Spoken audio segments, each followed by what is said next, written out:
नमस्ते बिटियाएं, हमेशा खुश रहो बिटियाएं।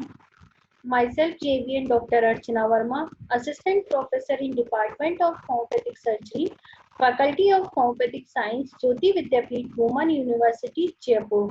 Now in this lecture, we are discuss the homeopathic therapies of post-operative cases.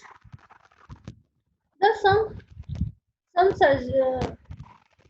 homeopathic medicine prescribed after surgery.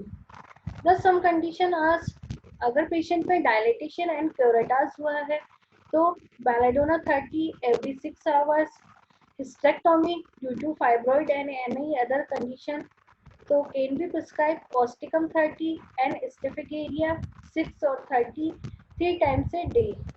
Caesarean section और episiotomy staphylococcus 30 और Bayliss पर 30 3 times a day. Abortion or miscarriage ignitia 30 every 4 hours. Plastic surgery on breast, belly spurs 30 3 times a day. Amputation of breast or lump hemamelis 30 every 4 hours. Prostate surgery. The after prostate surgery can be prescribed staphylococcus 30 3 times a day. Next, abdominal surgery, staphylococcus 30 or Baylis for 30 3 times a day. Appendectomy, Rustox 30 3 times a day. Gastrectomy, अगर patient को gastrectomy हुई है तो Raphanus 30 3 times a day. Gallbladder surgery, Lycopodium 30 3 times a day. Eye surgery can prescribe Lidum 30 every 4 hours. Tonsillectomy and adenoidectomy, Rustox 30 every 4 hours. Now orthopedic surgery, अगर orthopedic surgery हुई है तो patient orthopedic surgery के बाद में अपन कौन सी medicine दे सकते हैं? प्रीवियस लेक्चर में भी मैंने बताया था, अगर कार्टिलेज और पेरियोस्टियम नी या एल्बो का इन्वॉल्व है तो रूटा 30 अपन पेशेंट को प्रिस्क्राइब कर सकते हैं। और वो किस तरह से प्रिस्क्राइब करनी है? एवरी 4 आवर्स में जो रूटा 30 की डोजेज है हर 4 घंटे में अपन पेशेंट को रिपीट कर सकते हैं। देन अगर स्पाइन का इन्वॉल्वमेंट है तो हाइपेरिकम 30 पेशेंट को प्रिस्क्राइब कर सकते हैं और किस तरह से उसकी डोजेज देनी है। हाइपेरिकम 30 को भी हर 4 घंटे में अपने को रिपीट करना है। तो अगर स्पाइन का इन्वॉल्वमेंट है तो हाइपेरिकम 30 और अगर कार्टिलेज और पेरियोस्टियम का इन्वॉल्वमेंट है तो रूटा 30। नाउ नेक्स्ट, अगर surgery for blood wound and stab wound तो क्या दे सकते हैं अपन? Staphisagria 30 4 times a day. Plastic surgery arnica 30 internally और calendula externally 4 time a day. Amputation hypericum 30 every 4 hours. Now haemorrhoids, अगर हेमरॉइड्स की सर्जरी हुई है तो क्या कर सकते हैं? Staphisagria 30 aesculus 30 for every 4 hours 2 or 3 days. Varicose surgery हुई है तो after varicose vein surgery ledum 30 3 times a day.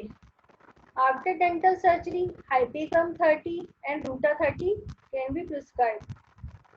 Alternative every 2 or 4 hours. Some common condition after surgery for which homeopathic medicine are often effective include the following condition.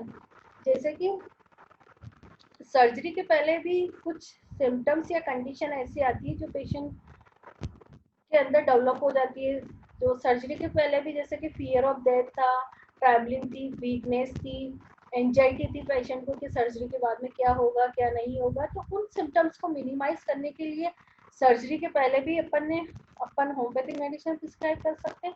और कुछ symptoms surgery के बाद में भी patient को रहते हैं, जैसे उसको ब्लीडिंग के सिम्टम्स हो सकते हैं, फियर हो सकता है, एंजाइटी हो सकती है। तो उन कंडीशन में भी अपन मेडिसिन प्रिस्क्राइब कर सकते हैं। अगर फियर ऑफ फर्स्ट सिम्टम्स, अगर फियर ऑफ डेथ है पेशेंट को, तो अपन क्या एकोनाइट पेशेंट को इजीली प्रिस्क्राइब कर सकते हैं हम।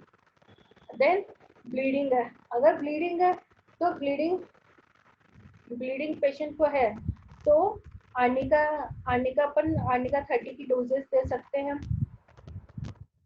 आर्निका ब्लीडिंग और पेन दोनों को रिलीव करता है। और फॉस्फोरस अपन पेशेंट को कब देते हैं, जब आर्निका का वर्क, अगर आर्निका ने काम नहीं किया तो उन कंडीशन में अपन क्या कर सकते हैं, फॉस्फोरस पेशेंट को प्रिस्क्राइब कर सकते हैं। देन इपिकाक अपन पेशेंट को कब देंगे, जब इपिकोक 30 is indicated when there is much bleeding of bright red blood often accompanied by nausea। अगर ब्लीडिंग के साथ में पेशेंट को नोशिया भी है तो अपन इपिकोक पेशेंट को प्रिस्क्राइब कर सकते हैं। नेक्स्ट है sickle core. Sickle core 30 is effective in treating uterine bleeding that is aggravated by heat and relieved by cold. Cinchona 30 is helpful for bleeding and general loss of fluids, lead them to feel weak and fainty and have ringing in ears. This remedy is sometimes indicated several weakness, month or years after much fluid has been lost after either an illness or an operation. Arsenical 30 is useful when profuse bleeding lead to great weakness, burning pain, restless, anxiety and fear, along with characteristically large thirst for only sip at a time. So these are the some medicine। अगर patient को operation के बाद में भी bleeding होती है तो bleeding को अपन मिनिमाइज या ब्लीडिंग के जो सिम्टम्स है उनको रिलीव करने के लिए हम कुछ मेडिसिन, ये जो भी बताइए, आर्निका, फॉस्फोरस, इपिकोक, सिकल कोर, सिंकोना एंड आर्सेनिक, तो इनमें से जो सिम्टम्स मैच कर रहे हैं वो मेडिसिन अपन पेशेंट को दे सकते हैं। Now constipation after surgery, gas और कॉन्स्टिपेशन की मोस्ट कॉमन जो कंडीशन पेशेंट में डेवलप होती है, गैस या कॉन्स्टिपेशन होता है, तो उनको रिलीव करने के लिए भी कुछ होम्योपैथिक मेडिसिन अपन पेशेंट को दे सकते हैं। तो फर्स्ट है Raphanus. Raphanus 30 is indicated when there is a constipation with no urging for a stool and or when there is a painful gases। तो इस कंडीशन में रेफेनस 30 की अपन डोज दे सकते हैं। अगर पेशेंट को नोजिया या वॉमिटिंग है आफ्टर सर्जरी तो क्या कर सकते हैं, फर्स्ट मेडिसिन है नक्स ओमिका 6 और 30 good for violent reaching, especially when there is a generally ineffectual retching that does not lead to vomiting. Phosphorus 6 or 30 help to prevent or treat nausea after surgery. It is indicated when the patient has a strong thirst for icy drinks. He or she may also have a concurrent headache. Ipecac 30 is effective for persistent nausea with vomiting when vomiting does not provide relief. Arsenic 30 treat violent and incessant vomiting, which is made worse by drinking water, especially cold water, or eating. There may also be burning pain in stomach. Now, gas after surgery. First medicine is carbobase. Patients suffer from great distension and offensive gas. Get some relief from release of gas and who desire carbonate drinks because they seem to help them release gas. Cinchona useful when there is more pain than distension, frequent rumbling in abdomen and no relief from releasing gas. Ravenous common medicine for people who have a distended abdomen but are unable to expel gas because this condition is extremely common after surgery, especially abdominal surgery. These remedies can be often indicated.